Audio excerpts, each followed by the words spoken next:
सगाई रोकने के लिए वहाँ पर पहुँची गई है और वो सभी को मना करते हुए नज़र आती है। लेकिन यहाँ पर अहम जो है गोपी के साथ में काफ़ी ज़्यादा ही ज़्यादती कर रहा है, क्योंकि उसे ऐसा नहीं करना चाहिए। भले ही गोपी ने चाहे कितनी बड़ी गलती की हो, लेकिन यहाँ पर गोपी ने ऐसा कुछ गलती की नहीं है जिसकी वजह से उसे इतनी बड़ी सज़ा दी जानी चाहिए। लेकिन अहम को पता नहीं क्या हो गया है, वो तो बस गोपी के पीछे ही लग गया है। यानी कि उसने जैसे ही गोपी को देखा है कि वो मुंबई आ गई है और उसके पास आने की कोशिश कर रही है, तो उसने गोपी से साफ कह दिया है कि अब वो उससे कोई लेना देना नहीं रखना चाहता है और यहाँ तक कि वो अब मानसी से सगाई करने वाला है, ऐसा फैसला उसने ले लिया है। लेकिन अब गोपी किस तरीके से अहम को अब कन्विंस करती है इस बात के लिए कि उसकी इसमें कोई भी गलती नहीं थी। लेकिन कुछ भी हो, अहम को ऐसा गोपी के साथ बिल्कुल भी नहीं करना चाहिए। गोपी ने कोई गुनाह नहीं किया है। उसने अपनी बहन राधा का जो कत्ल किया था उसके लिए राधा खुद जिम्मेदार थी और उसमें उसकी कोई गलती नहीं थी। वो अगर ऐसा नहीं करती तो वो छोटी राशि को जान से मार देती। लेकिन अब अहम को कौन समझाए, अहम तो जो कि राधा गोपी की बात मानने को तैयार ही नहीं है और उसने जो है राधा का पक्ष खींच लिया और यहाँ पर वो अब गोपी से इस तरीके से नाराज़ हो चुका है कि वो चाहता ही नहीं है कि अब वो गोपी से बात करे। लेकिन अब ये देखना काफ़ी ज़्यादा इंटरेस्टिंग होगा कि किस तरीके से गोपी जो है अहम को समझाती है और यहाँ पर अब इस एपिसोड में हम सभी को देखने को मिलता है। अब हम सभी को यहाँ पर ये देखना काफ़ी ज़्यादा इंटरेस्टिंग होगा जब अचानक से कोकिला जो है यहाँ पर मानसी और अहम की सगाई रोकने आने वाली है। इसी के साथ हम सभी को यहाँ पर देखने को मिलता है, यहाँ पर सभी तैयारियाँ हो रही होती है और गोपी और जिगर दोनों मिलकर यहाँ पर पहुँच जाते हैं और यहाँ पर जैसे ही ये लोग देखते हैं कि यहाँ पर बहुत सारा डेकोरेशन हो रहा है, तो जिगर जो है गोपी से कहता है, देखिए यहाँ पर मानसी और अहम भाई ने सगाई करने का तो पक्का प्लान बना लिया है और भाभी आप यहाँ पर क्यों आई है। तो यहाँ पर गोपी जिगर से बताती है कि नहीं, मुझे माँ जी ने कहा है कि एक बार अहम जी से बात कर लेना चाहिए, इसलिए मैं अहम जी से बात करे बगैर यहाँ से जाने वाली नहीं हूँ।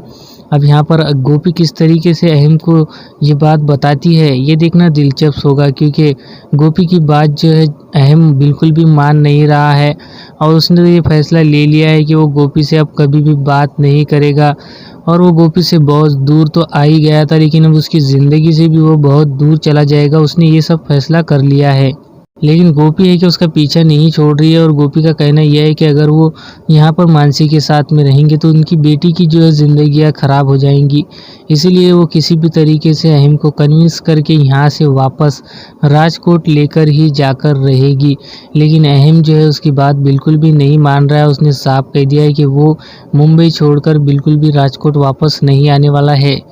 और वो यहीं पर मानसी के साथ में अब शादी करके यहीं पर अपनी लाइफ गुजारने वाला है। ऐसे कहकर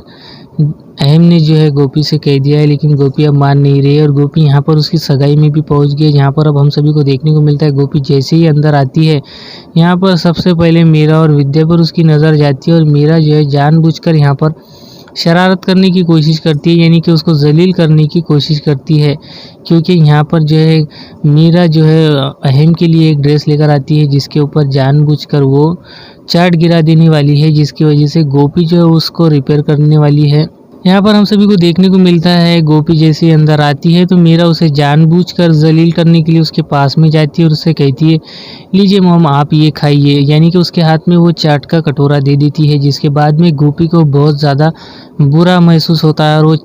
चाहकर भी कुछ नहीं कर पाती, क्योंकि अहम ने तो कहा ही है ना कि वो मेरी बेटी है और मेरी बेटी किसी के साथ में कुछ भी व्यवहार करे मुझे कोई दिक्कत नहीं होने वाली है। लेकिन अहम जो है बहुत गलत जा रहा है, क्योंकि यहाँ पर उसने गोपी का साथ देना चाहिए, लेकिन वो गोपी का साथ देने की बजाय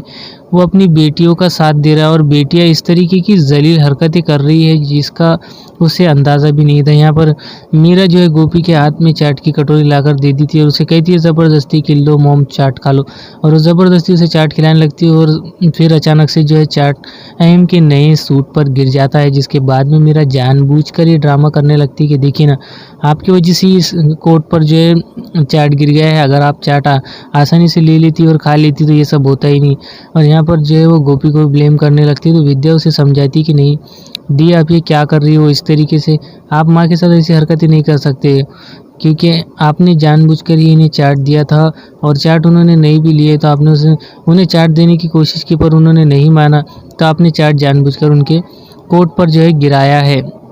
जिसके बाद जो है मीरा को वो समझाती है और मीरा वहाँ से कोट लेकर जाती है। वहीं पर खड़ा जिगर ये सब तमाशे देख ही रहा होता है कि किस तरीके से मीरा जानबूझकर तमाशे कर रही है और